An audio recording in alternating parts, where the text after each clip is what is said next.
আসসালামু আলাইকুম বন্ধুরা, কেমন আছেন? আশা করি সবাই ভালো আছেন। আমিও আলহামদুলিল্লাহ আপনাদের দয়ায় ভালো আছি। তো বন্ধুরা, বর্তমান বাংলাদেশের নদীগুলোর দুরবস্থা সম্পর্কে বিস্তারিত আলোচনা করব। তো এই জন্য ধৈর্য সহকারে পুরো ভিডিওটি দেখবেন। ভালো লাগলে লাইক দেবেন, শেয়ার করবেন বন্ধুদের মধ্যে। আর অবশ্যই আমার চ্যানেলটি সাবস্ক্রাইব করে অল নোটিফিকেশনে ক্লিক করবেন এবং ফেসবুক থেকে যারা দেখছেন পেজটি ফলো করে পাশে থাকবেন পরবর্তীতে নতুন নতুন ব্লগ ভিডিও পাওয়ার জন্য। তো বন্ধুরা, আমরা চলে যাচ্ছি মূল ভিডিওতে।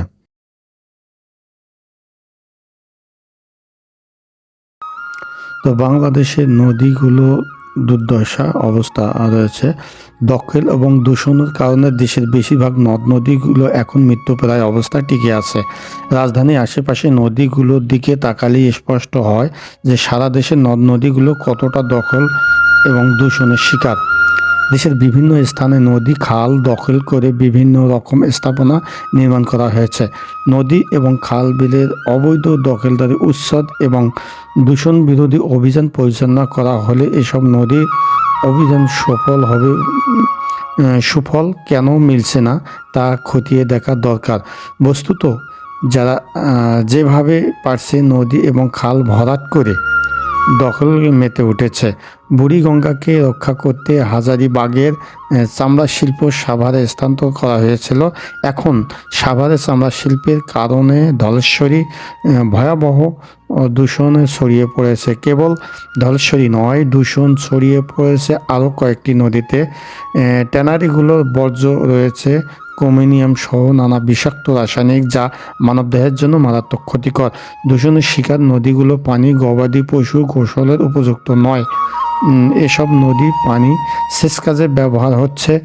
বস্তুত ট্যানারি থেকে নির্গত কঠিন এবং তরল বর্জ্য পদার্থগুলো পানিতে মিশে কারণে আমাদের খাদ্য চক্রে প্রবেশ করছে। এদিকে বুড়িগঙ্গা এখনও নানাভাবে দূষণের শিকার হচ্ছে। দেশে নদ নদী দখলের যে মহোৎসব চলছে তা নদী রক্ষা গঠিত সংস্থার দায়িত্বগুলো ব্যক্তির উপর বক্তব্য এবং অতীতে স্পষ্ট হয়েছে। তারপর গত সরকারের আমলে নদী রক্ষার ঊর্ধ্বতন কর্তৃপক্ষগুলোকে পদক্ষেপ নিয়েছিল তা আর জানা যায়নি। আমরা লক্ষ্য করছি যে বিভিন্ন সময়ে নদী দখলের সঙ্গে সরকারের প্রভাবশালী ব্যক্তিরাও জড়িত ছিলেন। এখন সময় বদলেছে। বিগত সরকারের প্রভাবশালী ব্যক্তিরা পালিয়ে বেড়াচ্ছে। নদ নদীগুলো অবৈধ দখল করা এটাই ভালো সময়। অর্থাৎ দেশের সব নদী এবং খাল বিল দখলমুক্ত, পাশাপাশি এগুলো যাতে নতুন করে দখল না হয় সেদিক নিশ্চিত করতে হবে। নদী রক্ষায় আদালতের নির্দেশনা রয়েছে।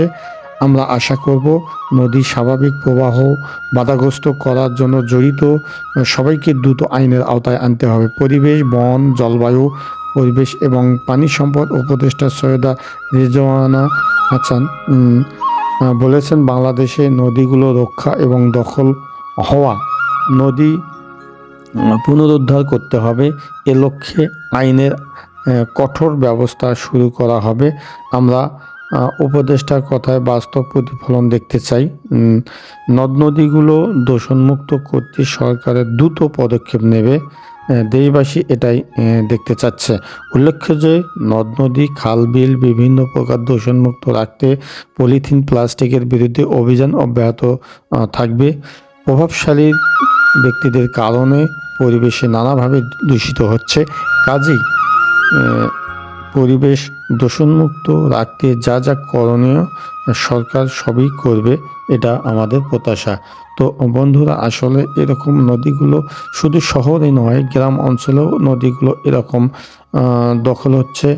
বিভিন্ন পরিবেশের কারণে দূষণ হচ্ছে, আর যার কারণে নদীর সব কিছু ঠিক নেই, এলোমেলো হয়ে যাচ্ছে। নদীগুলো দখলদারিত্ব চলছে এবং নদীগুলো খনন করে আবার পুনর্জীবিত করা এটা সরকারের দায়িত্ব।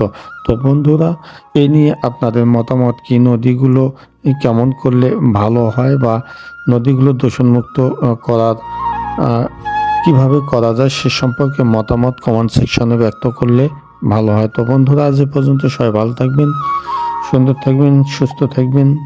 আল্লাহ হাফেজ।